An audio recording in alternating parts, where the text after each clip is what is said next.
How to use Claude Code with Obsidian. Hello guys and welcome back to the channel. In this video, I'm going to show you how you can use Claude Code with Obsidian. So let's get started. First of all, you're going to simply open your terminal and you're going to simply run the npm command. Before that, you need to make sure that Node.js is installed on your device. If it is, Claude Code will be installed. And once it is installed and running on your PC, you're going to simply head over to your Obsidian, click on this gear icon at the bottom left corner and click on Community Plugins. Here, you're going to make sure that restricted mode is turned off and then click on Browse Community Plugins. Once you're here, you're going to click on the search bar and type in terminal. Press enter and you need to install this terminal, that is integrate consoles, shells and terminals. Click on it and click on this install button right over here. Just wait for the terminal to get installed.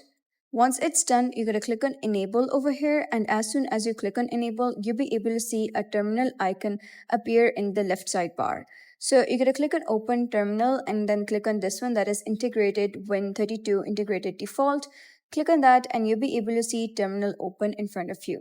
Before typing anything, you need to make sure you're in the correct folder. So right now you can see I'm in Obsidian Vault, that is my correct folder. If you're not, then you can use the cd command in order to reach your destination folder. Once everything is set up and you have installed the npm Claude Code, you're going to simply type in Claude, press enter, and you'll be able to see Claude load in front of you. And then you're going to select your mode and simply sign into your Claude account. And that was basically how you can use Claude Code with Obsidian. So if you found this guide helpful, please consider subscribing and leaving a like. It really helps me out, and I'll see you next time.